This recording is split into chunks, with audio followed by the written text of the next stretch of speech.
অবশেষে তাকে ষড়যন্ত্র করে করে সেই আগুনের মধ্যে ফেলে দেওয়া হলো। এরপরেও বাতিলের কাছে আপোষ করেন নাই, এরপরেও শিরিক করে নাই। অথচ বাংলার মুসলমানরা কথায় কাজে অহরহ শিরিক করে, হাতে আংটি লাগায় শিরিক করে, মাদ্রাসায় বাচ্চা দিয়া কয় হুজুর উপরে আল্লাহ নিচে আপনি, বলে কি না? এটাও শিরিক। কতভাবে শিরিক করে। আর আমাদের পিতা শিরিকের বিরুদ্ধে কি যুদ্ধটা করেছেন। আল্লাহর নবী সাল্লাল্লাহু আলাইহি ওয়াসাল্লাম মুআজ রাদিয়াল্লাহু তাআলা আনহুকে ডেকে বললেন, ইয়া মুআজ লা তুশরিক বিল্লাহ ওয়া ইন কুতিলতা আও হুররিকতা।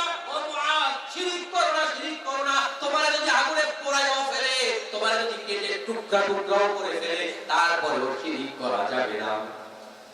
অথচ আমরা মুসলমানরা এখন শিরিক করে বেড়াই। এজন্য অধিকাংশ মুসলমান ঈমান আনার পরেও মুশরিক। বলেছেন স্বয়ং রাসূল আলামিন। কে বলেছেন?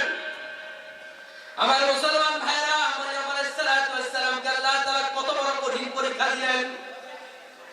গোটা জাতির লোকেরা বললেন, তোমার স্বামী নাই, সন্তান কোথা থেকে আসলো? লজ্জাটা কি কম না বেশি? কথা বলেন না, লজ্জা কম না বেশি?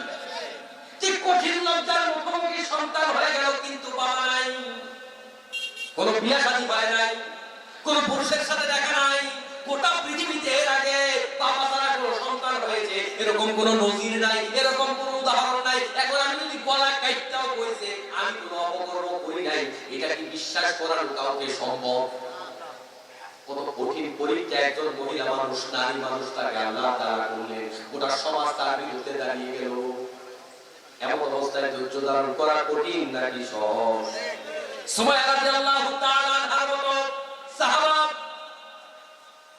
শহীদ হয়ে গেলেন সবার আগে। গোটা দেহটাকে ক্ষত বিক্ষত করা হলো, বিকৃতভাবে তাকে দুনিয়া থেকে বিদায় করা হলো, নোংরাভাবে দুনিয়া থেকে বিদায় করা হলো।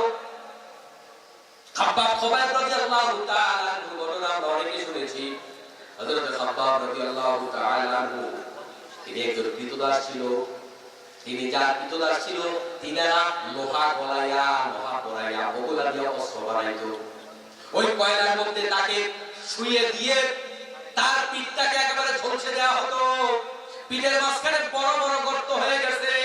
ওই গর্তগুলো হযরত খাব্বাব রাদিয়াল্লাহু তাআলা সব সময় ঢেকে রাখতেন। আর তিনি বলতেন, তাকে যখন প্রশ্ন করা হতো এগুলা কাউকে দেখাও না কেন, তিনি বলতেন, এগুলা আমি কারোর জন্য এই ত্যাগ স্বীকার করি নাই, এই ত্যাগগুলো হচ্ছে আল্লাহ তাআলার জন্য।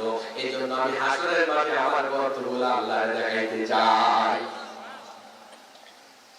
রোমের সম্রাট হেরাক্লিয়াসের কাছে একজন সাহাবী গ্রেফতার হলো। ওমর রাদিয়াল্লাহু তাআলা আনহুর সময়ে হযরত হুযায়ফা রাদিয়াল্লাহু তাআলা আনহু তিনাকে যখন গ্রেফতার করা হলো, তাকে বলা হলো, তুমি যদি আমাদের এই ধর্মে আবার ফিরে আসো, খ্রিস্টান ধর্মে ফিরে আসো, তাহলে রাষ্ট্রীয়ভাবে তোমাকে আমরা সম্মানিত করব। হযরত হুযায়ফা রাদিয়াল্লাহু তাআলা আনহু তার এই প্রস্তাবকে প্রত্যাখ্যান করলেন। শুধু তাই নয়, হুযায়ফা রাদিয়াল্লাহু তাআলা আনহুর এই কথা শুনে শাসক আবার তাকে প্রস্তাব দিল, তোমাকে আমার রাজ্যের কিছু অংশীদার বানিয়ে দেব। হুযায়ফা রাদিয়াল্লাহু তাআলা আনহু তার এই প্রস্তাবকে প্রত্যাখ্যান করলেন। তারপরে তাকে বলা হলো, তোমাকে এই রাজ্যের কয়েকটা অংশ তোমাকে দিয়ে দেওয়া হবে, আর অনেক বড় বড় প্রস্তাব দেওয়া হলো। হুযায়ফা রাদিয়াল্লাহু তাআলা আনহু সবগুলো প্রস্তাবকে প্রত্যাখ্যান করলো। তারপরে গরম তেলের কড়াই উত্তপ্ত